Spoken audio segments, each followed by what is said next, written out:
Hello student, welcome to summer maths classes. ये class 11th के लिए सेट्स पर बेस्ड हमारा 20th वीडियो लेक्चर है। इसके पीछे के दो वीडियो लेक्चर में हमने वेन डायग्राम पर बेस्ड जितने टाइप्स के क्वेश्चंस बन सकते थे उस क्वेश्चंस को हमने सॉल्व करना सीखा था। आज के इस वीडियो लेक्चर में भी हम वेन डायग्राम पर बेस्ड कुछ डिफरेंट टाइप्स के प्रॉब्लम्स को हम सॉल्व करना सीखेंगे। ये तीनों वीडियो लेक्चर मिलके जितने भी वेन डायग्राम पर क्वेश्चंस बन सकते थे अमूमन सभी कवर हो जाएंगे। तो फिर देखते हैं। मैंने एक एग्जांपल लिखा हुआ है, college awarded 38 medals in football. अब इन फुटबॉल के लिए एक कॉलेज ने 38 मेडल्स अलॉट किए हुए हैं। उसी तरफ बास्केटबॉल के लिए 15 और क्रिकेट के लिए 20, और टोटल जो मेडल्स हैं वो 58 मैन को देने हैं। टोटल 58 मैन को मेडल्स देने हैं। ओके, जिसमें से 3 मैन ऐसे हैं जो तीनों स्पोर्ट्स में मेडल पाए हैं। वो फुटबॉल में भी पाए हैं, बास्केटबॉल में भी पाए हैं और क्रिकेट में भी पाए हैं। तो हमें फाइंड करना है, क्या फाइंड करना है? At least 2 of the 3 sports. ऐसे कितने लोग हैं जो कम से कम 2 स्पोर्ट्स में मेडल पाए। कम से कम 2 स्पोर्ट्स का मतलब कि वह 2 स्पोर्ट्स में अगर पाए होंगे तब भी काउंट करना है, और 3 स्पोर्ट्स में पाए होंगे तब भी काउंट करना है। ये एटलीस्ट 2 ऑफ द स्पोर्ट्स का मीनिंग हो गया। क्लियर? और सेकंड पूछ रहा है exactly 2 of the 3 sports. Exactly 2 means exactly 2 वो केवल 2 ही स्पोर्ट्स में जो मेडल पाए हैं उन्हीं को काउंट करना है। जो तीनों स्पोर्ट्स में पाए होंगे उनको काउंट नहीं करना है। क्लियर? तो यहाँ पे एटलीस्ट 2 है और एग्जैक्टली 2। एटलीस्ट 2 और एग्जैक्टली 2 दोनों में अंतर है। एटलीस्ट 2 मीन्स जो 2 स्पोर्ट्स में पाए होंगे उनको भी काउंट करना है, और जो 2 से अधिक जो 3 स्पोर्ट्स में, तीनों स्पोर्ट्स में जो मेडल पाए होंगे उनको भी काउंट करना है।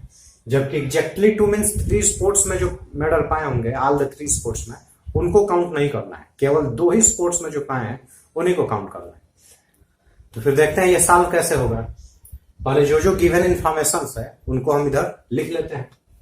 तो देखिए 38 मेडल फॉर फुटबॉल है, तो यहाँ पे एफ फॉर फुटबॉल, और NF means number of players who got medal in football. NF is equal to 38 and 15 in basketball.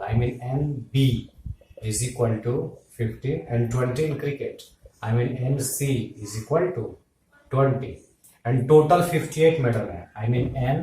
NF union B union C is equal to 58, और 3 लोग ऐसे हैं जो तीनों स्पोर्ट्स में मेडल पाए हैं। NF intersection B intersection C is equal to 3। ये सब तो इंफॉर्मेशन दे रखे हैं। पहला हमें फाइंड क्या करना है? At least 2 of the 3 sports. At least 2 of the 3 sports mean हमें सेट के लैंग्वेज में क्या फाइंड करना है? तो सेट के लैंग्वेज में हमें ये फाइंड करना है, N F intersection B plus N B intersection C plus N C intersection F. यही फाइंड करना है। ओके, फर्स्ट में यही फाइंड करना है। सेट के लैंग्वेज में हमें यही 2 फाइंड करना है जो 2 स्पोर्ट्स में मेडल पाए हैं। 2 स्पोर्ट्स मीन्स हो सकता है कि इसमें 3 स्पोर्ट्स वाले भी हो, वो भी काउंट होंगे। क्लियर? एटलीस्ट लिखा है। एटलीस्ट लिख देने से ही ये क्लियर है कि हमें यूनियन निकालना है। ये पीछे की वीडियो लेक्चर में हमने एक्सप्लेन किया हुआ है। देखिए एफ इंटरसेक्शन बी मीन्स ये 2 स्पोर्ट्स वाले हैं जो फुटबॉल और बास्केटबॉल में मेडल पाए हैं, और जो फुटबॉल और क्रिकेट में पाए हैं वो ये हो गए, और जो बास्केटबॉल और क्रिकेट में पाए हैं वो ये हो गए। ओके, तो ये और ये भी बीच का जो सेक्शन है जिस पर मैंने 3 बार टिक किया हुआ है, ये सब काउंट होंगे। ये सिंगल टिक सिंगल टिक सिंगल, और ये जो ट्रिपल टिक है ये भी काउंट होगा इसमें। यही सेकंड वाले में जो एग्जैक्टली 2 कहा था, तो एग्जैक्टली 2 में ये बीच वाला डिलीट हो जाएगा। जस्ट अभी हम आगे बताएंगे उसको, पहले ये देख लेते हैं। तो इस साल कैसे होगा? तो यूनियन का फॉर्मूला से सॉल्व होगा। तो यूनियन का फॉर्मूला यहां लिखते हैं, we know what N F union B union C is equal to N F plus N B plus N C. ऐसे हो गया। उसके बाद इसमें से सब्ट्रैक्ट क्या होगा? तो सब्ट्रैक्ट हो जाएगा हमारा, देखिए इसको हम वेरिफिकेशन भी करके देख रहे हैं। देखिए ये हमारा एफ हो गया, ये बी हो गया और ये सी हो गया। देखिए फार्मूला हम बना दे रहे हैं इसे, F union B union C, I mean F B C, ये तीनों हमें लेना है। क्लियर? तो यहाँ पे एन एफ लिखा है, तो एन एफ का मतलब क्या होगा? एन एफ मीन्स ये और ये। एफ वाले सर्कल में जो जो पड़ रहा है, 4 पोर्शन पड़ रहे हैं, 4 पोर्शन, वो एन एफ हो गया। Plus N B, N B में बी में जो जो पड़ रहा है, ये हमारा पोर्शन है, ये और ये बी वाले पोर्शन में हो गया। प्लस एन सी, ये और ये। क्लियर? ये वाले पोर्शन सब पड़ रहे हैं। अब हमें क्या करना है, जहां जहां ये सिंगल टिक जो है वो तो सही है, जहां डबल ट्रिपल है वहां भी सिंगल ही चाहिए। यूनियन में हम किसी भी एलिमेंट्स को 2 बार काउंट नहीं करते हैं, तो हमें ये यूनियन निकालना है, F union B union C. तो जहां जहां डबल टिक और ट्रिपल टिक है वहां से हमें कुछ डिलीट करना पड़ेगा, क्योंकि हर जगह हमें सिंगल टिक ही चाहिए, क्योंकि एलिमेंट्स 2 या 3 बार काउंट नहीं होने चाहिए। यहाँ पे तो 2 बार काउंट हुआ है, यहाँ पे 3 बार काउंट हुआ है। इसमें से हटाइए, क्या हटाएंगे आप? तो एफ और बी का इंटरसेक्शन हटाइए, एन एफ इंटरसेक्शन बी। तो एफ और बी का इंटरसेक्शन हटाएंगे तो देखिए यहाँ से एक डिलीट हो गया, और यहाँ 3 टिक है, इसमें से भी एक डिलीट हो गया। क्लियर? फिर इसमें से हटाइए क्या? B intersection C. तो जब बी इंटरसेक्शन सी हटाएंगे तो देखिए ये रहा बी इंटरसेक्शन सी में से, ये यहाँ से भी एक डिलीट होगा और यहाँ से भी एक डिलीट होगा। Clear? Minus N C intersection F. तो सी इंटरसेक्शन एफ में से जब डिलीट करेंगे तो यहां से ये डिलीट हो गया और ये वाला भी डिलीट हो गया। तो हर जगह तो सिंगल टिक हो गया, लेकिन जो बीच में वाला जो पोर्शन है वो तो टोटल एम्प्टी हो गया, खाली हो गया, जबकि वहां पे एक भी चाहिए एक टिक। तो हम क्या करेंगे, इसी में हमें ऐड करना पड़ेगा, प्लस ये वाला, प्लस ये जो तीनों का इंटरसेक्शन है वो ऐड करना पड़ेगा। I mean n F intersection B intersection C. यही F union B union C का हमारा फॉर्मूला होता है। क्लियर? अब इसी फॉर्मूले से यहाँ पे जो हमें फाइंड करना है, देखिए इसमें दिख ही रहा है, वैल्यू पुट कर लेते हैं। N F union B union C means 58 है, तो 58 is equal to N F. N F means 38 plus 15 plus 20 और माइनस ये जो दो सेट के इंटरसेक्शंस लिखे गए हैं 3 बार, वो N F intersection B minus N B intersection C minus N C intersection F, plus ये दे रखा है यहाँ पे 3 में, यहाँ मैंने 3 लिख लिया। तो यहाँ पे एन, ये जो 3 माइनस में है उसको इधर ले आइए और ये 58 को उधर ले जाइए। तो N F intersection B plus N B intersection C plus N C intersection F is equal to क्या हो जाएगा? इज इक्वल टू हो जाएगा हमारा, देखिए 38 15 एंड 3, ये तीनों ऐड कीजिए। तो तीनों ऐड करेंगे तो हमारा क्या आएगा? 314 एंड 2 6 एंड 1 कैरी भी है, 76 है। और ये जो 58 है वो उधर जाएगा तो माइनस 58, इसको सब्ट्रैक्ट करेंगे तो हमारा जो आंसर आएगा वो हो जाएगा 18। ओके, ये फर्स्ट का आंसर निकल गया। फर्स्ट का answer means at least 2 of the 3 sports का आंसर आ गया। आई मीन 18 प्लेयर्स ऐसे हैं, इसमें मैन का जिक्र है तो आप मैन ही समझ लीजिए। 18 मैन ऐसे हैं जो कम से कम 2 स्पोर्ट्स खेलते हैं। आई मीन इसमें 3 स्पोर्ट्स वाले भी काउंट हुए हैं। क्लियर? ये हमारा फर्स्ट का आंसर आ गया। अब सेकंड का आंसर क्या है? तो वही चीज है, लेकिन यहाँ पे एग्जैक्टली 2 ऑफ द 3 स्पोर्ट्स लग गया।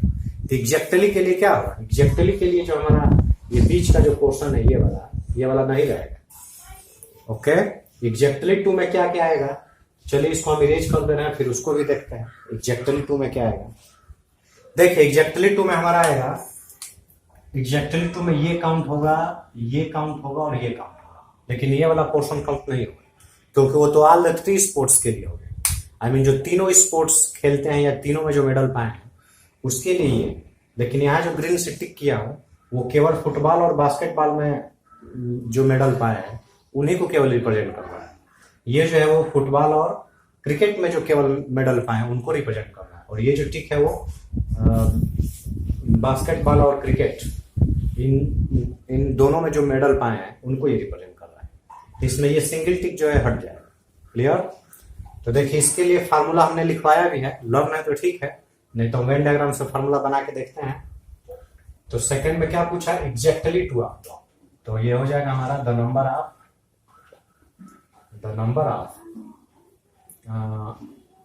जो भी हो, मैन का जिक्र है तो मैन ही लिख लीजिए। The number of man who received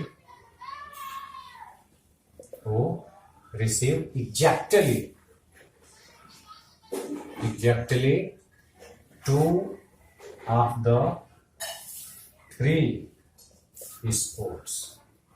Okay, exactly two of the three sports. तो इसका फार्मूला याद है तो ठीक है, नहीं तो ये फार्मूला बनेगा हमारा। देखिए पहले इन दो गेम्स के इंटरसेक्शन लिखिए। I mean N F intersection B plus N B intersection C plus N C intersection F। Okay, तो देखिए अभी तक हमने जो लिखा है, जब उसको हम वेन डायग्राम से देखते हैं कितना काउंट हो चुका है। ये रहा हमारा F B और C। क्लियर? देखिए पहला लिखा है मैंने N F intersection B. F intersection B means F और बी का जो कॉमन पोर्शन है वो, एफ और बी का कॉमन पोर्शन देखिए यहां से यहां तक है, मतलब ये भी है और ये भी है। तो जो मैं पहला लिखा हूं वो दो, जो ये टिक और ये टिक दोनों मिला के इसको ये रिप्रेजेंट कर रहा है। यहां देखिए बी इंटरसेक्शन सी, तो बी इंटरसेक्शन सी के लिए ये हो गया और ये हो गया। ओके, ये जो दो बार टिक किया हूं ये इसको रिप्रेजेंट किया। फिर सी इंटरसेक्शन एफ के लिए, सी और एफ इन दोनों के इंटरसेक्शन के लिए ये, तो ये और ये। क्लियर? लेकिन हमें चाहिए क्या? हमें अभी जो चाहिए देखिए ऊपर में टिक लगाया, ऐसा चाहिए, ऐसा टाइप का वेन डायग्राम चाहिए। Okay, I mean exactly two sports चाहिए। एग्जैक्टली टू स्पोर्ट्स मीन्स ये वाला पोर्शन हमें नहीं चाहिए, केवल ये और ये चाहिए। जबकि यहाँ पे ये वाला पोर्शन 3 बार आ चुका है, तो अगर 3 बार आ चुका है तो वही 3 बार सब्ट्रैक्ट कर देंगे, तो ये फार्मूला बन जाएगा एग्जैक्टली टू वाला। आई मीन यहाँ जहां तक लिखा हूं इसी में से क्या सब्ट्रैक्ट होगा? 3 into N F intersection B intersection C. ये हमारा एग्जैक्टली टू का फार्मूला बन गया, मैंने पीछे लिखवाया भी है। अब क्या करेंगे, जो दो गेम्स का इंटरसेक्शन है उसकी वैल्यू देखिए नीचे हम फाइंड किए 18 आया, इसीलिए मैं इसको इरेज नहीं किया। यहाँ पे लिख लीजिए 18 माइनस 3। जो तीनों गेम्स के इंटरसेक्शन है, मतलब तीनों मेडल पाने वाले जो है उनकी जो नंबरिंग है यहाँ पे नंबर वो 3 है। 3 into 3 I mean 18 minus 9 that is 9। ये आंसर आ गया। क्लियर? आई मीन दो स्पोर्ट्स, एटलीस्ट 2 स्पोर्ट्स में जो मेडल पाए हैं उनकी संख्या जो 18 है, और एग्जैक्टली 2 स्पोर्ट्स में जो मेडल पाए हैं उनकी संख्या 9 है। ये दोनों आंसर हो गए। ओके, इस पर मैंने ये दोनों टाइप्स के क्वेश्चंस देख लिए। अब फाइनली एक और एग्जांपल ऐसा देख लेते हैं लंबा सा, जिसमें वेन डायग्राम की जितनी भी पॉसिबिलिटीज हो सकती थी, मतलब जितने टाइप्स के क्वेश्चंस बन सकते हैं वो सब उसमें इंक्लूड हो जाएंगे। क्लियर? चलिए वो फाइनली एक लास्ट एग्जांपल वेन डायग्राम पर जो है उसको भी देख लेते हैं। एग्जांपल लिखा हुआ है, in a survey of 25 student, I mean 25 student का सर्वे हुआ और यह पाया गया कि उसमें से 15 ऐसे स्टूडेंट हैं जो मैथमेटिक्स लिए हुए हैं, और 12 ऐसे स्टूडेंट हैं जो फिजिक्स लिए हुए हैं, 11 ऐसे स्टूडेंट हैं जो केमिस्ट्री लिए हुए हैं, 5 ऐसे स्टूडेंट हैं जो मैथ और केमिस्ट्री दोनों लिए हैं, 9 ऐसे हैं जो मैथ और फिजिक्स लिए हुए हैं, 4 ऐसे हैं जो फिजिक्स और केमिस्ट्री लिए हुए हैं, और 3 स्टूडेंट ऐसे हैं जो तीनों सब्जेक्ट लिए हुए हैं। I mean all the 3 subject. तो हमें ये सब चीजें फाइंड करनी है। क्या फाइंड करना है? तो नीचे जो अननोन वैल्यूज हैं वो टोटल 8 हैं, इन्हीं 8 चीजों को हमें फाइंड करना है। ये एक ऐसा एग्जाम्पल है, लंबा एग्जाम्पल है, जिसमें वेन डायग्राम पर बेस्ड जितने टाइप्स के जितने कंडीशंस हो सकते हैं सभी इसमें इंक्लूड हो रहे हैं। एक ही क्वेश्चन को अगर अच्छे से समझ लेंगे तो वेन डायग्राम पर बेस्ड जितने भी टाइप्स के क्वेश्चंस बन सकते हैं उसमें से 80 to 90% तो कवर कर ही लेगा ये एक सिंगल एग्जाम्पल। क्लियर? तो फिर देखते हैं हमें निकालना क्या है। ओनली सी, समझ लीजिएगा सी मीन्स मैंने केमिस्ट्री के लिए लिखा है, टोटल नहीं लिखा हुआ है, ज्यादा स्पेस ऑक्युपाई करेगा इस वजह से। ओनली सी मीन्स केवल केमिस्ट्री कितने स्टूडेंट लिए हैं वो फाइंड करना है, केवल मैथ कितने लिए हैं वो फाइंड करना है, केवल फिजिक्स कितने स्टूडेंट लिए हैं वो फाइंड करना है, फिजिक्स और केमिस्ट्री लिए हैं लेकिन मैथ नहीं लिए हैं, ऐसे स्टूडेंट कितने हैं वो फाइंड करना है। फिर मैथ और फिजिक्स लिए हैं लेकिन केमिस्ट्री नहीं लिए हुए हैं, ऐसे कितने स्टूडेंट हैं उनको फाइंड करना है। Only one of the subject, only one of the subject means physics chemistry math, तीनों में से केवल एक ही लिए हुए हैं, मतलब या तो फिजिक्स लिए हुए हैं और फिजिक्स या तो केमिस्ट्री लिए हुए या तो मैथ लिए हुए, तीनों नहीं लिए हुए, दो भी नहीं लिए हुए। ओके, आई मीन ये जानते हैं कैसा हुआ, ये एग्जैक्टली वन कह सकते हैं इसको। क्लियर, एग्जैक्टली वन मतलब या तो मैथ ही लिए हुए हैं और नहीं तो फिजिक्स ही लिए हुए हैं और नहीं तो केमिस्ट्री, दो या तीन नहीं लिए हैं। Exactly one of the subject इसका सेंस है। और ये है at least one of the three subject. At least one of the three subject means तीनों सब्जेक्ट में से कम एक सब्जेक्ट जो लिए हैं उनको काउंट करना है। तो कम से कम एक सब्जेक्ट मीन्स जो एक सब्जेक्ट लिए होंगे केवल वो भी काउंट होंगे, जो दो सब्जेक्ट लिए होंगे वो भी काउंट होंगे, और जो थ्री सब्जेक्ट लिए होंगे फिजिक्स केमिस्ट्री मैथमेटिक्स तीनों के तीनों लिए होंगे वो भी इसमें काउंट होंगे। और जहां एटलीस्ट लिख के आता है वहां मैं पहले भी बता चुका हूं, हम वहां हमें यूनियन निकालना होता है। ओके, तो यहाँ पर हम तीनों का यूनियन निकालेंगे, फिजिक्स केमिस्ट्री मैथ का। और यहाँ पे लिखा है none of the subject. None of the subject means ऐसे कितने स्टूडेंट हैं जिन्होंने कोई भी सब्जेक्ट नहीं लिया हुआ है। तो ये जो लास्ट में लिखा है नन ऑफ द सब्जेक्ट, इसी से क्लियर हो जाता है कि हमारा जो 25 स्टूडेंट है ये हमारा यूनिवर्सल सेट है। क्लियर, ये यूनियन नहीं है बल्कि यूनियन से भी बड़ा यूनिवर्सल सेट है, क्योंकि कुछ ऐसे भी स्टूडेंट हैं जो कोई भी सब्जेक्ट लिए ही नहीं। आई मीन ये 25 में से सब्ट्रैक्ट होंगे, ये 25 हमारा यूनिवर्सल सेट हुआ। क्लियर, तो देखते हैं क्या क्या इंफॉर्मेशन दे रखी है उसको पहले लिखते हैं, देन हम वैल्यू फाइंड करते हैं जो पूछ रहा है इसमें। तो यहाँ देखिए 25 स्टूडेंट के लिए हम NU इज इक्वल टू 25 और 15 मैथ के लिए है NM is equal to 15 NP, P means physics 12 और NC केमिस्ट्री के लिए हमारा हो गया 11। ओके, NC is equal to 11, chemistry के लिए 11 है। 5 है टेकन मैथ एंड केमिस्ट्री, तो मैथ एंड केमिस्ट्री हो गए 5। 9 math and physics, math and physics हो गए हमारे 9 math and physics. Okay, and 4 है taken physics and chemistry, physics and chemistry हो गए 4। और 3 हो गए जो तीनों पाए हैं, आई मीन फिजिक्स केमिस्ट्री और मैथ। ये कितने हैं? 3 ऐसे हैं जो फिजिक्स केमिस्ट्री और मैथ तीनों पाए हुए हैं, तीनों लिए हैं। क्लियर, तो हमें फाइंड क्या करना है, पहला फाइंड करना है ओनली सी। ओनली सी मीन्स केवल केमिस्ट्री। केवल केमिस्ट्री मीन्स अगर यहाँ वेन डायग्राम है तो केवल केमिस्ट्री इसमें कौन रिप्रेजेंट कर रहा है, केवल केमिस्ट्री ये रिप्रेजेंट कर रहा है, ये जो मैं जिग जैग कर रहा हूं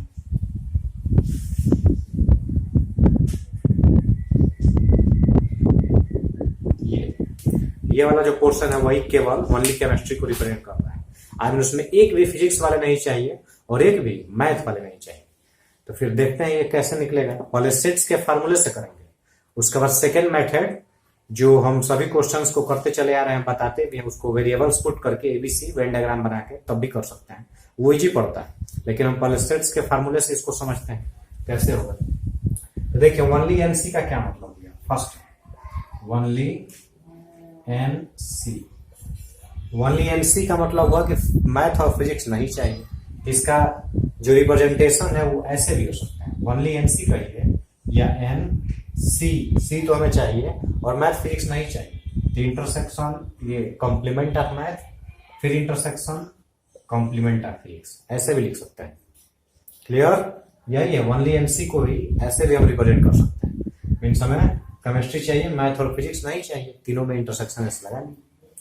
फिर इसी को हम ऐसे भी लिख सकते हैं, कैसे, तो N ये C इंटरसेक्शन, इस दोनों को एक ब्रैकेट में डाल दीजिए, आई मीन ऐसे और ऐसे, क्योंकि जो इंटरसेक्शंस जो होते हैं 3 सेट्स के इंटरसेक्शन वो एसोसिएटिव लॉ को फॉलो करते हैं, तो हमारा ब्रैकेट कहीं भी आगे पीछे लग सकता है।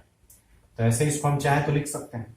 और फिर इसको हम डिमार्कर लॉ से कैसे लिख सकते हैं, NC इंटरसेक्शन इसको डिमार्गन लॉ से अगर लिखना चाहे तो M union P then complement ऐसे लिखा जाता है। ओके, डिमार्गन लॉ से एम यूनियन पी का complement equal to complement of M, ये बीच में इंटरसेक्शन हो जाता है ऐसे। क्लियर? अब देखिए एन सी इंटरसेक्शन और इसका कॉम्प्लीमेंट ये हमें निकालना है। तो ये कैसे निकलेगा रैम? तो हम पीछे पढ़े हैं क्या, एन ए और इंटरसेक्शन कॉम्प्लीमेंट ऑफ बी, ये कैसे निकलता है? इसके लिए फार्मूला होता है एन ए में से इन दोनों का इंटरसेक्शन सब्ट्रैक्ट हो जाता है। क्लियर? ये फार्मूला बनता है हमारा। अगर दो ही सेट हो तब, आई मीन जिसपे कॉम्प्लीमेंट नहीं है उसमें से क्या घट जाएगा, क्या सब्ट्रैक्ट होगा? तो जिन पे कॉम्प्लीमेंट है वो सब्ट्रैक्ट, वो और ये पहला वाला सेट, उन दोनों का इंटरसेक्शन सब्ट्रैक्ट हो जाएगा। तो इसका फार्मूला, वैसे इसका क्या फार्मूला बन जाएगा? तो एनसी में से एनसी माइनस इन दोनों का intersection, N C intersection what this M capital है ये, M union P. Okay, NC minus ये सब्ट्रैक्ट हो जाएगा। डैश इस पे डैश नहीं रहेगा। देखिए यहाँ पे ये फार्मूला मैंने लिखा हुआ है, इसी पर ये सब्ट्रैक्ट हो जाएगा। ओके, चलिए अब इसको आगे देखते हैं। एनसी तो हमें दे रखा है, कहाँ पे है? देखिए यहाँ पे एनसी 11 तो ये पता है। अब इसकी वैल्यू पता हो जाएगी तो हम सब्ट्रैक्ट करके आंसर फाइंड कर सकते हैं। और फिर ये आगे कैसे बढ़ेगा इसको आगे देखते हैं। देन तो इसको एन सी माइनस एन, और यहाँ पे हम इसको डिस्ट्रीब्यूटिव लॉ से ब्रेक कर सकते हैं। डिस्ट्रीब्यूटिव लॉ से कैसे ब्रेक होगा? तो C intersection M, C intersection M, ये बंद union C intersection P, C intersection P. Okay, ये हमारा ये जो लॉ है ये डिस्ट्रीब्यूटिव लॉ से ब्रेक हुआ है। पीछे देख लीजिए डिस्ट्रीब्यूटिव लॉ मैंने एक्सप्लेन किया हुआ है। इसको डिस्ट्रीब्यूटिव लॉ से ब्रेक करेंगे तो ऐसे आएगा। अब देखते हैं फिर आगे ये कैसे फिर ब्रेक होगा। इसको मैं इस क्वेश्चन को इरेज कर दे रहा हूं क्योंकि सभी इंफॉर्मेशन मैंने यहाँ लिख लिया है। ऊपर मैं क्वेश्चन को इरेज करके ऊपर मैं इसको सॉल्व करता हूं।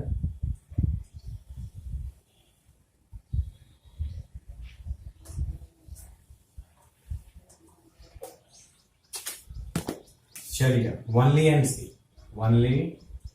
सी इज इक्वल टू क्या है हमारा, एन सी माइनस, इसको फिर ब्रेक करना है। तो इसको ब्रेक करने के लिए आप इसको ए समझिए और इसको बी समझिए। A union B, N A union B का क्या फार्मूला होता है? एन ए यूनियन बी का फार्मूला होता है N A plus N B minus N A intersection B.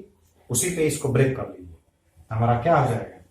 ऐसे में ब्रैकेट लगा लिया, एन ए मीन्स जो फर्स्ट है, I mean n C intersection M, okay, plus N B means n C intersection P and minus N, इन दोनों का intersection subtract होगा। तो दोनों का इंटरसेक्शन लेंगे तो देखिए सी इंटरसेक्शन एम, ओके, ये है, और इंटरसेक्शन सी इंटरसेक्शन पी। यहाँ पे हर जगह इंटरसेक्शन ही आया। अगर ये हम ओपन करें ब्रैकेट को तो C intersection M intersection C intersection P ऐसे आएगा। तो सी दो बार आया है, तो 2 बार 3 बार काउंट करने से क्या मतलब है? कोई इसका औचित्य नहीं है। आप एक ही बार सी काउंट कीजिए, तो C intersection M intersection P. तो यहाँ पे सब्ट्रैक्ट क्या होगा हमारा, C intersection M intersection P. Okay, ये ब्रैकेट क्लोज हो। अब देखिए जितने ये सब यहाँ पे लिखे हुए हैं सबकी वैल्यूज हमें पता है, तो वैल्यूज यहाँ पे पुट कर लेते हैं। एन सी मीन्स 11, यहाँ 11 हो गया, minus N C intersection M, C intersection M जो है ये रहा, देखिए एम इंटरसेक्शन सी 5 है, plus C intersection P, C intersection P हमारा है, देखिए ये रहा 4 है, ओके, माइनस ये तीनों का इंटरसेक्शन यहाँ पे क्या है, 3 है। Then 11 minus 5 4 9 9 minus 3 6 that is 5। ये हमारा आंसर आ गया। आई मीन केवल केमिस्ट्री जो लिए हुए हैं स्टूडेंट उनकी संख्या कितनी है, 5। ओके, ये हमारा पहला निकल गया। जो पहला पूछ रहा था ओनली सी, इसका आंसर आ गया। वैसे ही एकदम ओनली एम और ओनली पी भी निकालेंगे। क्लियर? तो फिर देखते हैं ये अगर ओनली एम निकालना होगा तो क्या करेंगे। तो देखिए ओनली एनएम निकालना होगा। देखिए हम इसी को बना रहे हैं ऐसे, ओनली एनएम निकालना होगा। तो ओनली एनएम के लिए हमारा फॉर्मूला क्या बन जाएगा। अब एम हमें चाहिए, एम मीन्स मैथमेटिक्स चाहिए और फिजिक्स केमिस्ट्री नहीं चाहिए। तो मैथमेटिक्स चाहिए तो यहाँ पे मैथमेटिक्स लिख दीजिए, मैथमेटिक्स चाहिए, और फिजिक्स केमिस्ट्री नहीं चाहिए तो ये पी डैश कर लीजिए और सी डैश कर लीजिए। Dash means physics, P means physics चाहिए तो complement of physics means physics नहीं चाहिए, केमिस्ट्री भी नहीं चाहिए तो सी के ऊपर भी अब डैश लगा दिया, आई मीन कॉम्प्लीमेंट लगा दिया, ऐसे कॉम्प्लीमेंट का साइन। अब ये फिर ये हमारा फार्मूला कैसे बनेगा। तो देखिए हम इसको इरेज करके फिर से लिख रहे हैं। अब ऐसे है तो इसको हम फिर वैसे ही लिखेंगे। कैसे? एन एम और इंटरसेक्शन, इस दोनों को मैंने ब्रैकेट में लिख लिया। क्लियर? वैसे ही एसोसिएटिव लॉ को फॉलो करता है। फिर आगे बढ़ेंगे तो एन एम इंटरसेक्शन, यहाँ पे complement of P intersection complement of C को फिर डिमार्गन लॉ से कैसे लिख सकते हैं। डिमार्गन law law P union C और देन ऐसे। ओके, फिर हमारा अगर यहाँ पे कोई सेट है इंटरसेक्शन, यहाँ पे किसी सेट का कॉम्प्लीमेंट है तो उसका क्या फार्मूला बना है। देखिए यहाँ पे मैंने लिखा है N A intersection complement of B equal to क्या होता है। तो इस एन ए में से जिसपे डैश नहीं है, मैंने जिसका कॉम्प्लीमेंट नहीं है, उसमें से क्या सब्ट्रैक्ट होगा, इन दोनों सेट का इंटरसेक्शन सब्ट्रैक्ट होगा। ये बिना कॉम्प्लीमेंट का लेना है दोनों का इंटरसेक्शन। यहाँ पे हमारा क्या होगा, N M minus N M minus N और इन दोनों का intersection, I mean M intersection this means P union C. Clear?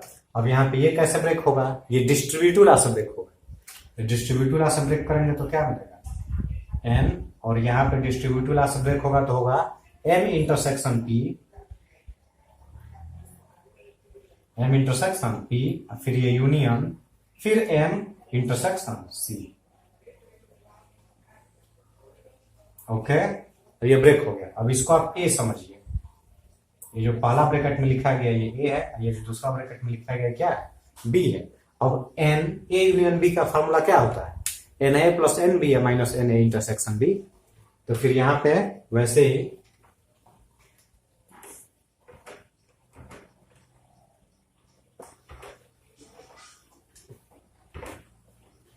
क्या होगा, only n M equal to n M this minus N M intersection P plus n M intersection C minus N, इन दोनों का intersection subtract हो जाएगा, I mean M intersection P intersection C. Okay, अब values put कर लेते हैं। सभी वैल्यूज हमें पता है ऑलरेडी। एन एम कितना है, तो देखिए एन एम 15 है, यहाँ 15 मैंने लिख लिया। N M intersection P, M intersection P 9 है, 9, P M intersection C, M intersection C 5 है, यहाँ 5, और तीनों का जो इंटरसेक्शन है वो हमारा 3 है। तो 15 माइनस 9 5 एंड 9 14 और माइनस 3, 14 माइनस 3 मीन्स 11, और 15 माइनस 11 हमारा क्या हो जाएगा, 4। ये हमारा आंसर आ गया। ये किसका आंसर है, तो 4 स्टूडेंट 4 स्टूडेंट ऐसे हैं जो केवल मैथमेटिक्स लिए हैं, आई मीन ना तो फिजिक्स लिए हैं और ना ही केमिस्ट्री लिए हैं। क्लियर? इस वेन डायग्राम में ओनली मैथमेटिक्स को कौन रिप्रेजेंट कर रहा है, तो ओनली मैथमेटिक्स को ये रिप्रेजेंट कर रहा है। देखिए जो मैं जहां क्रॉस कर रहा हूं,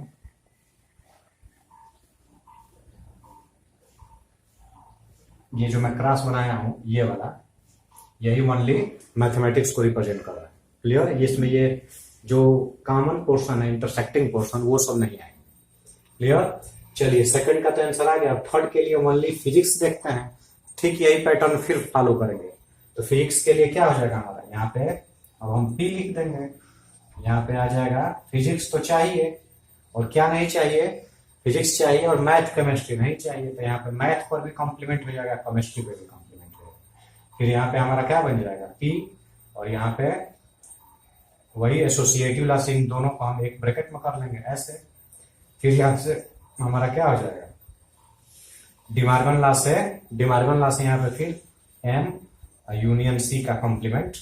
फिर यहाँ पे इस फार्मूले से फिर इसको ब्रेक करेंगे, तो यहाँ पे क्या होगा, एन पी और माइनस एन, यहाँ पे पी इंटरसेक्शन, ये हो जाएगा। ओके, फिर यहाँ से फिर डिस्ट्रीब्यूटिव लॉ से ब्रेक होगा, डिस्ट्रीब्यूटिव लॉ से ब्रेक होगा तो यहाँ पे क्या मिलेगा हमें, पी इंटरसेक्शन एन, फिर ये union P intersection C. Okay, यहाँ पे भी पी आ जाएगा। ठीक, फिर हमारा ये फार्मूला कैसे बनेगा, तो देखिए कैसे बनेगा,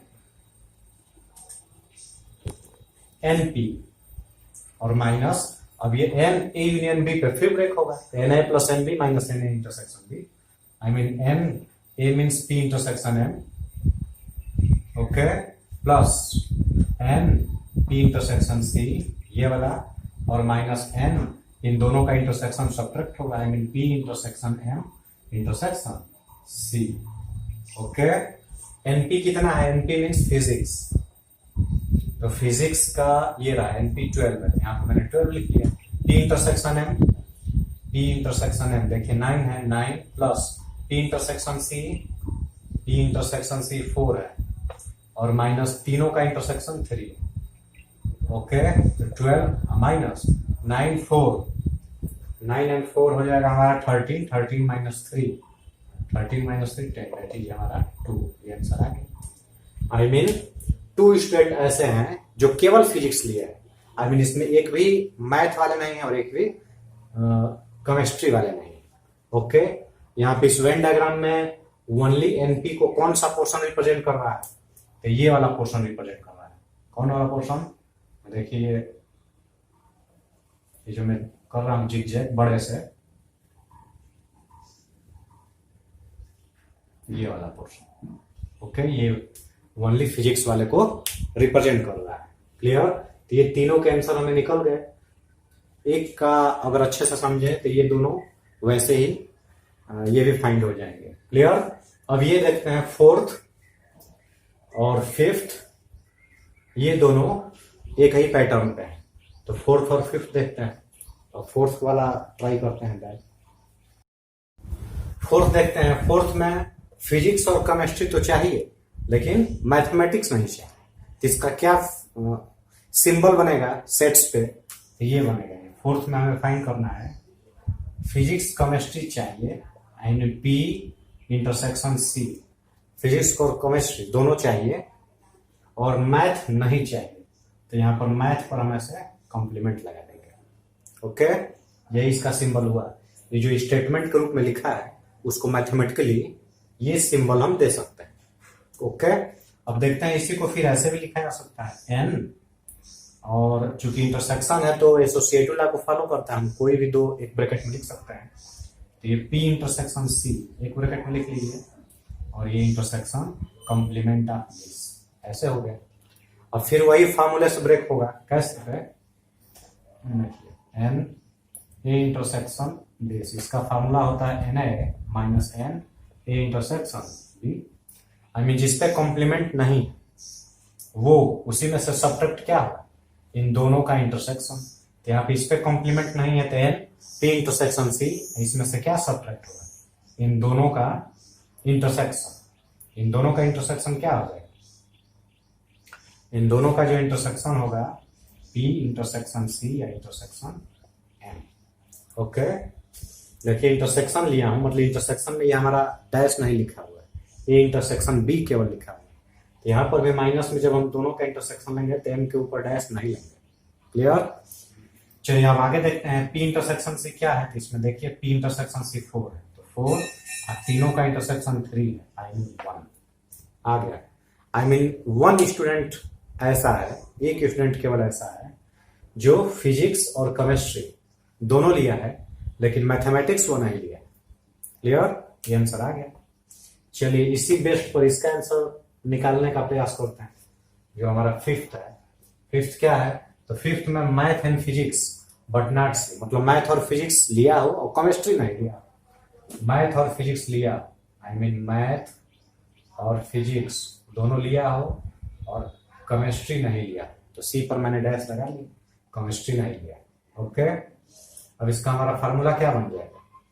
फार्मूला बनेगा, इसको पहले हम इसको ब्रैकेट लगा लेते हैं।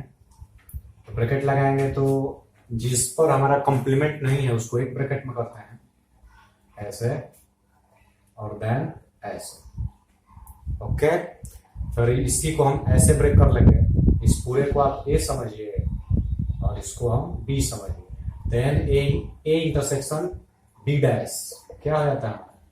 एन ए माइनस एन, इन दोनों का intersection M intersection P intersection C. Then M intersection P कितना है? देखिए यहाँ दिया है 9, और इसमें से ये सब्ट्रैक्ट करना है तीनों का इंटरसेक्शन 3, आई मीन 6। आंसर आ गया। आई मीन 6 स्टूडेंट ऐसे हैं जो मैथ और फिजिक्स तो लिए हैं लेकिन केमिस्ट्री नहीं लिए। ओके, ये हमारा आंसर आ गया। ये 5th का आंसर आ गया। अब चलिए 6 देखते हैं। 6th में लिखा है only one of the subject. ये कंसेप्चुअल है। Only one of the subject means केवल एक सब्जेक्ट है, मतलब या तो मैथ ही है या तो फिजिक्स ही है या तो केमिस्ट्री है, दोनों नहीं लिया है, तीनों नहीं लिया।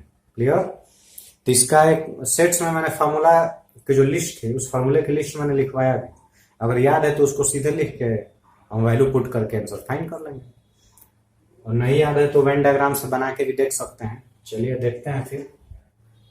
देखिए यहाँ पे only one of the subject का क्या फार्मूला बनेगा? Only one of the subject कहिए या एग्जैक्टली वन कहिए, दोनों एक ही सेंस है। तो एग्जैक्टली वन के लिए मैंने फार्मूला लिखवाया है। फिर यहाँ पे भी देखते हैं एग्जैक्टली वन के लिए। एग्जैक्टली वन का मतलब हुआ ये और ये। क्लियर? ये वाला पोर्शन नहीं चाहिए, ये भी नहीं चाहिए, ये भी नहीं चाहिए, ये भी नहीं चाहिए और ये भी नहीं चाहिए। जो 4 पोर्शन है ओवरलैपिंग वाले वो नहीं चाहिए। ये प्योर चाहिए, प्योर पी, प्योर सी, प्योर एम, मतलब केवल यही है only one of the subject. तो इसका फार्मूला क्या बनेगा? तो only one of the subject के लिए जो फार्मूला बनेगा ये हमारा है वी आई। ठीक, the number of student, the number of students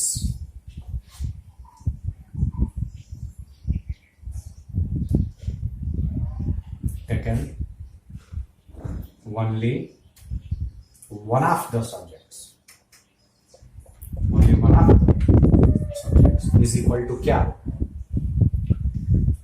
तो देखिए सबसे पहले ले लेते हैं हम क्या, NP plus NC plus NM। ये मैं फार्मूला बनाने का प्रयास कर रहा हूं। जरा वेन डायग्राम से भी देखते हैं अभी तक हमने क्या लिखा है और क्या चाहिए।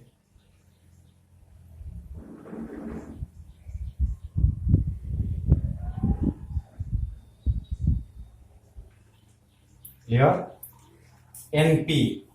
एनपी मीन्स देखिए जो पी वाले सर्कल में आ रहा है, पी वाले सर्कल में ये वाला पोर्शन आ रहा है, ये वाला पोर्शन आ रहा है, ये वाला पोर्शन आ रहा है और ये वाला पोर्शन हो गया। ये एनपी हो गया। प्लस एनसी, एनसी में देखिए सी वाले सर्कल में ये और ये हो गया एनसी।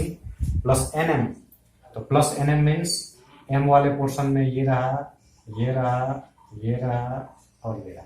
अभी तक जो मैं 3 लिखा हूं सम करके उसका मतलब यही हुआ जो मैं यहाँ पे बनाया हुआ है, लेकिन हमें यहां तक पहुंचना है।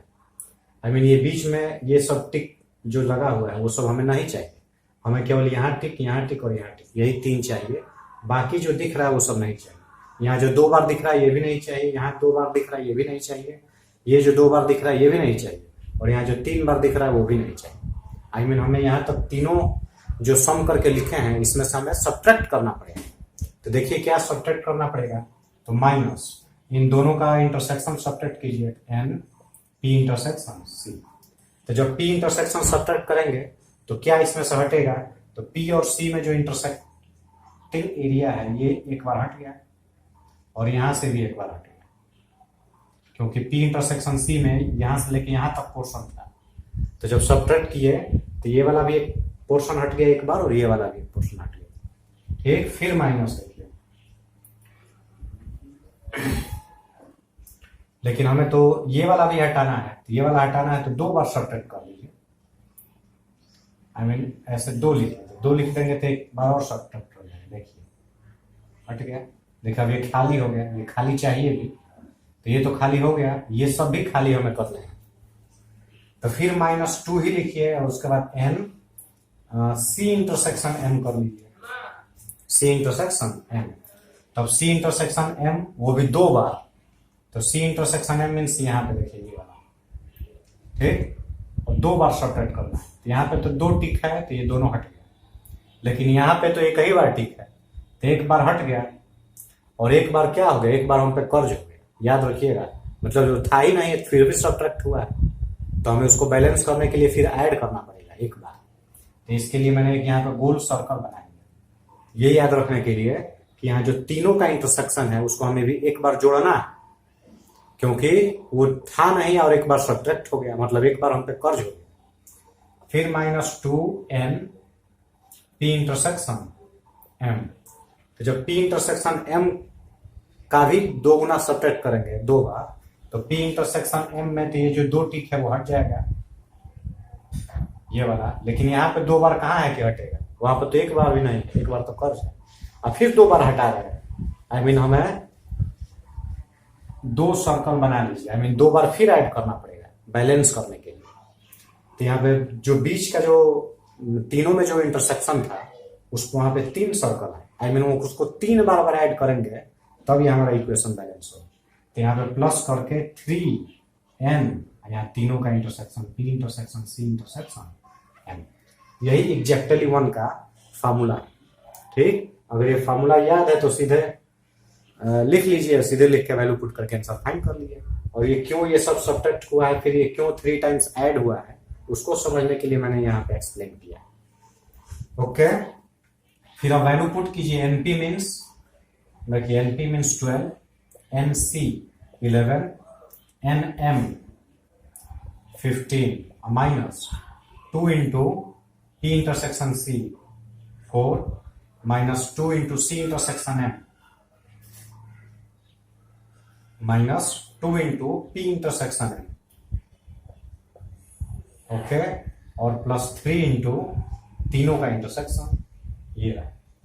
तो आगे जो वैल्यू मिलेगा वो क्या मिलेगा, इस तीनों को सम कीजिए, तीनों का सम करेंगे तो 5 1 6 2 8 1 1 2 1 3 38, okay, minus 4 2 8 minus 10 minus 18 and plus 9।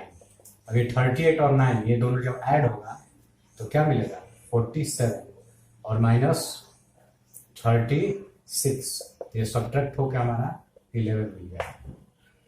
I mean 11 student ऐसे हैं जो केवल आई मीन एग्जैक्टली 1 सब्जेक्ट लिए हैं। आई मीन मैथ लिए हैं तो मैथ ही लिए हैं, फिजिक्स केमिस्ट्री नहीं, फिजिक्स लिए हैं तो फिजिक्स लिए हैं, मैथ केमिस्ट्री नहीं, केमिस्ट्री लिए हैं तो केमिस्ट्री है, फिर मैथ और फिजिक्स नहीं, ऐसे कुल 11 स्टूडेंट हैं। क्लियर? चलिए, तो ये VI निकल गया, आई मीन 6 निकल गया। अब 7 देखते हैं। यहां लिखा एटलीस्ट 1 ऑफ द 3 सब्जेक्ट। तो एटलीस्ट जब भी कहता है तो ये सिंपल हमें यूनियन निकालना है। At least 1 of the subject means कम से कम एक सब्जेक्ट लिए हैं, कम से कम एक मीन्स 2 भी सब्जेक्ट जो लिए हैं उनको भी काउंट करना है, 3 सब्जेक्ट जो लिए हैं उनको भी काउंट करना है, हमें आई मीन हमें यूनियन निकालना है। तो यूनियन कैसे निकलता है, इरेज कर दे रहे हैं यहाँ पे। यूनियन का जो सिंपल या फार्मूला है उसको लिख के और उसको निकाल लीजिए। N P union C union M, ठीक। तो इसका फार्मूला क्या होगा, 3 सेट के यूनियन का फार्मूला होता है NP plus NC plus NM, तीनों ऐड कर लिए, और minus N P intersection C minus N C intersection M minus N M intersection P। दो का इंटरसेक्शन सब्ट्रैक्ट हो गया 3 बार, फिर ऐड कर दीजिए तीनों का intersection, I mean N P intersection ऐसे।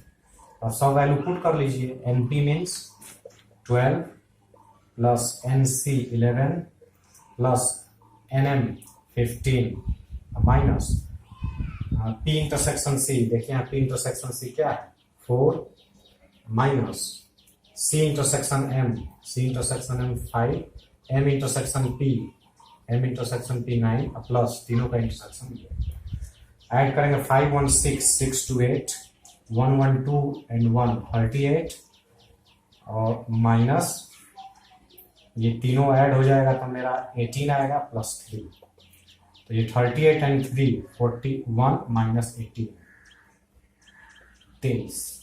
आई मीन कुल 23 स्टूडेंट ऐसे हैं जो कम से कम एक सब्जेक्ट तो लिए ही, कम से कम एक सब्जेक्ट मीन्स फिजिक्स लिए हो या फिजिक्स और केमिस्ट्री भी लिए हो या फिजिक्स केमिस्ट्री मैथ तीनों भी लिए हो, ये सब मिला के ऐसे कुल 23 स्टूडेंट हैं। ओके, और फाइनली लास्ट देखते हैं none of the subject. None of the subject means कोई सब्जेक्ट ना लिया। तो देखिए ये तो है ईयर ऑफ द सब्जेक्ट, मतलब या तो फिजिक्स लिए हो या केमिस्ट्री लिए हो या मैथ लिए हो, ऐसे कुल 23 हैं। तो नन ऑफ निकालना है, तो नन ऑफ मीन्स क्या करेंगे, पूरे यूनिवर्सल सेट में से यही यूनियन सब्ट्रैक्ट कर देते हैं तो नन ऑफ द सब्जेक्ट निकल जाते हैं। तो हमारा जो फाइनली जो लास्ट वाला निकालना है VIII, none of the subject, number of students taken none of the subjects. तो उसका फॉर्मूला क्या होगा, NU, यूनिवर्सल सेट में से यही यूनियन सब्ट्रैक्ट हो जाएगा, P union C union M। Universal हमारा क्या था, यहाँ देखिए 25 है और ये कितना है 23, आई मीन 2। दो स्टूडेंट ऐसे हैं जो ना तो फिजिक्स लिए हैं, ना ही केमिस्ट्री लिए हैं और ना ही मैथमेटिक्स लिए। ये जो मैं स्टेटमेंट लिखा हूं, इसका अगर सिंबल बनाना हो, सिंबल के रूप में लिखना हो तो ये सिंबल बनेगा, N P dash intersection M dash intersection C dash, मतलब ना तो फिजिक्स ना ही मैथ ना ही केमिस्ट्री, तीनों में से कुछ नहीं लिया। इसका ये सिंबल हुआ, इसका ये फॉर्मूला बन जाएगा। ओके, तो ये जितने भी ये 8 जो अननोन वैल्यूज है उसको मैंने सेट्स के फार्मूले से फाइंड कर लिया। अब चाहे तो इसको वेन डायग्राम बना के और ABC उस पे पुट करके वैसे इजीली सॉल्व हो जाए, उसके लिए किसी फार्मूले को लर्न करने की जरूरत नहीं है। तो चलिए फिर वेन डायग्राम से भी इसको देख लेते हैं। इसको मैं इरेज कर दे रहा हूं, तो यहाँ पे क्या बन जाएगा हमारा, 3 सब्जेक्ट है तो तीनों सब्जेक्ट के लिए हम ऐसे 3 सर्कल्स ड्रा कर लिए, फिजिक्स, केमिस्ट्री एंड मैथमेटिक्स। अब ABC वेरिएबल पुट कर लेते हैं, जितने इसमें पार्ट्स हैं सबके लिए अलग अलग variable, A B C D E F और यहाँ पे क्या बन गया G। ओके, अब देखते हैं क्या क्या यहाँ पे दे रखा है।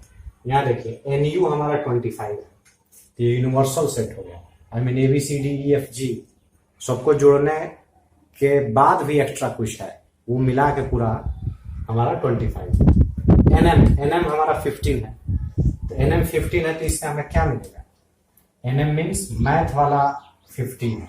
तो मैथ वाले सर्कल में देख लीजिए क्या क्या है, मैथ वाले सर्कल में आ रहा है DEFG, क्लियर। तो जब NM हमारा 15 है इसका मतलब हुआ D plus E plus F plus G, DEFG equal to 15, this is equation 1। फिर देखिए NP हमारा 12 है, तो जब NP हमारा 12 है तो P मीन्स फिजिक्स वाले सर्कल में देखिए क्या आ रहा है, फिजिक्स वाले सर्कल में आ रहा है ABED, A plus B plus E plus D equal to 12। Okay, ये हमारा NP हो गया। फिर NC 11 है, तो NC is equal to 11 means chemistry वाले सर्कल में क्या आ रहा है BCE है, B plus C plus E plus F equal to 11, ये हमारा थर्ड इक्वेशन हो गया। उसके बाद देखते हैं फिर यहाँ देखिए, यहाँ पे दिया M intersection C, M intersection C is equal to 5 लिखा है। तो M इंटरसेक्शन C में क्या आ रहा है, M इंटरसेक्शन C में E प्लस F आ रहा है, E plus F equal to 5, equation 4 हो गया। फिर ये M intersection P, M intersection P ये कितना है 9 है। तो M intersection P means math और फिजिक्स, मैथ और फिजिक्स में D और E है, D plus E equal to 9, ये हमारा 5 हो गया मैथ और फिजिक्स। ओके, अब यहाँ देखिए P इंटरसेक्शन C, तो P इंटरसेक्शन जो C है वो हमारा 4 है, तो P और C में B और E ये दोनों मिल रहा है, तो हमारा B plus E equal to क्या हो गया 4 हो गया, इक्वेशन 6 हो गया। फिर तीनों का इंटरसेक्शन 3 है, तो तीनों का इंटरसेक्शन यहाँ E है, N P सी और एम तीनों का इंटरसेक्शन 3 है, I mean E is equal to 3। ये कुल 7 इक्वेशन बन गए। इस सातों इक्वेशन के हेल्प से हम A B C D E F G ये सभी वेरिएबल निकालेंगे। तो फिर निकालते हैं, कैसे कैसे निकलेगा। पीछे से चलते हैं तो यहाँ E3 दिया है, तो जब E3 दिया है तो यहाँ पे E रख देंगे 3, तो क्या मिलेगा देखिए फ्रॉम वी आई, यहाँ से E3 रखेंगे तो B plus E equal to 4 है, तो B प्लस 3 इक्वल टू 4 है, तो B इक्वल टू 1, ये कुछ निकला। ओके, यहाँ पे देखिए B1 निकल गया। फिर यही E3 रख दीजिए कहाँ पे 4 में, फ्रॉम 4 में E प्लस F जो है वो कितना है, E प्लस F 5, E के जगह पे 3 रख देंगे तो 3 plus F 5, then F equal to 2। Okay, F निकल गया 2। फिर आइए यहाँ पे D प्लस E 9 है, D plus E equal to 9 और E हमारा 3 है, तो D प्लस 3 इक्वल टू 9, तो D इक्वल टू क्या आ गया 6 आ गया। क्लियर। चलिए और पीछे आइए, इतना तो सब हो गया। क्या क्या निकला, B निकल गया, F निकल गया, D निकल गया और E निकल गया। अब ले लीजिए आप कोई इक्वेशन नंबर 3, 2 और 1, इसको लीजिए बारी बारी से। अगर हम इक्वेशन 3 लेते हैं फ्रॉम थर्ड ले लीजिए तो हमारा B C E और F, इस चारों का जो सम है वो 11 है। तो देखिए क्या B निकल चुका है, देखिए यहाँ B निकला है, 1 प्लस C नहीं निकला है, E देखिए काउंट हुआ है यहाँ पे 3 है और F 2 है इक्वल टू 11। यहाँ से C निकल गया क्या 3 to 5, 5 1 6, 11 minus 6 that is 5। ये हमारा क्या निकल गया, C निकल गया। किससे, थर्ड से। थर्ड के बाद अब चले ये 2 पे, पीछे से हम चल रहे हैं तो 2 पे आएंगे तो फ्रॉम 2 से, 2 हमारा है ABED, ABE और D, इस चारों का सम कितना है 12 है। अब देखिए क्या क्या इसमें दिया है, क्या ये दिया है, नहीं दिया है। B हम निकाले हैं 1, E 3 है और D देखिए 6 है इक्वल टू 12। यहाँ से हमारा ये क्या निकल जाएगा 6 3 9 9 1 10 सब्ट्रैक्ट हो जाएगा तो यहाँ पे 2 बचेगा। ये कितना निकल गया 2। अब इक्वेशन 2 तक आ चुके हैं। अब फाइनली लास्ट इक्वेशन 1 लेंगे फ्रॉम फर्स्ट हमारा क्या है तो D plus E plus F plus G is equal to 15। तो D हमारा 6 है, E हमारा 3 है, F जो है 2 है और प्लस G इक्वल टू 15। तो यहाँ से G equal to 6 3 9 2 11, 15 minus 11 that is 4। Clear. तो इस सातों इक्वेशन के हेल्प से हमने A B C D E F G सातों इक्वेशन के हेल्प से हमने 7 वेरिएबल फाइंड कर लिए। अब देखिए क्या पूछ रहा है और इसमें कौन सा वेरिएबल क्या रिप्रेजेंट कर रहा है। देखिए सबसे पहला पूछा ओनली सी, ठीक, only C means only chemistry. तो देखिए इसमें ओनली केमिस्ट्री को रिप्रेजेंट करने वाला कौन वेरिएबल है इस सातों में से, तो ओनली केमिस्ट्री को रिप्रेजेंट करने वाला ये केवल सी है, ठीक। तो इसमें सी कहाँ निकाला है, देखिए सी ये रहा सी। तो ये हमारा जो आंसर है ये ओनली केमिस्ट्री का हो गया। ये जो 5 देख रहे हैं ये क्या है हमारा, यही ओनली केमिस्ट्री को रिप्रेजेंट कर रहा है। आगे आंसर, ये पहले का आंसर ये। सेकंड ओनली मैथ, तो इसमें ओनली मैथ को रिप्रेजेंट करने वाला कौन सा सिंबल है, तो ओनली मैथ को रिप्रेजेंट करने वाले ये जी है। तो जहां जी देख रहे हैं ये यही हमारा क्या है ओनली मैथ का ये आंसर हो गया, सेकंड का आंसर। ओके, ये हमारा फर्स्ट का आंसर था और ये जो देख रहे हैं ये सेकंड का आंसर है। थर्ड का आंसर क्या है, थर्ड में पूछ रहा है ओनली पी, केवल फिजिक्स। तो केवल फिजिक्स को रिप्रेजेंट करने वाला ए है, तो इसमें ए ये रहा, ये थर्ड का आंसर है, ठीक। थर्ड का आंसर मीन्स ओनली फिजिक्स जो है वो 2 स्टूडेंट। आगे देखते हैं, तो आगे हमारा है पीएनसी पूछ रहा है। पीएनसी मतलब फिजिक्स और केमिस्ट्री चाहिए, मैथ नहीं चाहिए। तो फिजिक्स और केमिस्ट्री चाहिए, तो देखिए फिजिक्स और केमिस्ट्री ये चाहिए, तो फिजिक्स और केमिस्ट्री चाहिए लेकिन मैथ नहीं चाहिए। तो फिजिक्स और केमिस्ट्री ये जो बी देख रहे हैं ये फिजिक्स और केमिस्ट्री दोनों को रिप्रेजेंट कर रहा है। ठीक, मैथ नहीं चाहिए, मतलब ई नहीं चाहिए, मतलब केवल जो बी है यही मैथ, फिजिक्स और केमिस्ट्री दोनों को रिप्रेजेंट कर रहा है। तो इसमें बी देख लीजिए कहाँ है, ये रहा, ये। ठीक, तो बी जो है वो फिजिक्स केमिस्ट्री, आई मीन ये चौथे का आंसर हो गया। ठीक, पांचवा का आंसर क्या है, MNP, मैथ और फिजिक्स चाहिए, केमिस्ट्री नहीं चाहिए। तो मैथ और फिजिक्स, तो मैथ और फिजिक्स में ये है, लेकिन केमिस्ट्री नहीं चाहिए, तो केमिस्ट्री नहीं चाहिए, तो ये हटाइए, केवल डी आ जाएगा। तो जो डी है, देखिए डी, ये रहा डी, ये जो है हमारा पांचवे का आंसर हो गया, फिफ्थ का। ठीक, सिक्स्थ में क्या है, only one of the subject. तो only one of the subject का क्या मतलब है कि ए और जी और सी, इस तीनों को हमें ऐड करना पड़ेगा तब निकलेगा।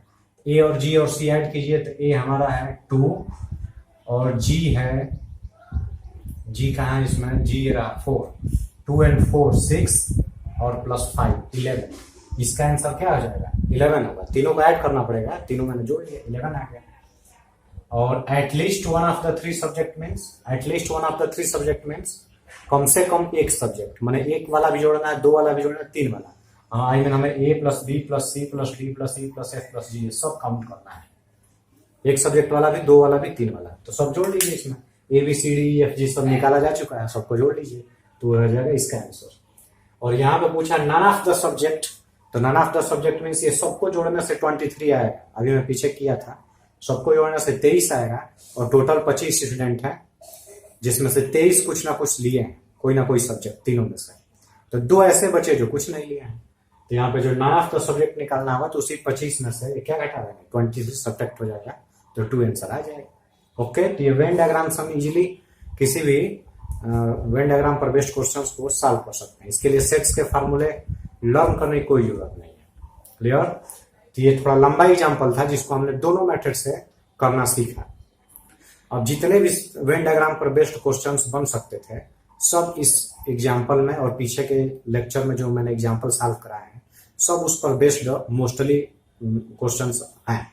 फिर भी अगर कोई क्वेश्चन छूट गया हो तो आप कमेंट बॉक्स में कमेंट करके लिखें, मैं ट्राई करूंगा उसको भी बताने के लिए। ओके, अगर वीडियो अच्छा लगा है तो इसको लाइक और शेयर जरूर करें और चैनल को सब्सक्राइब भी करें।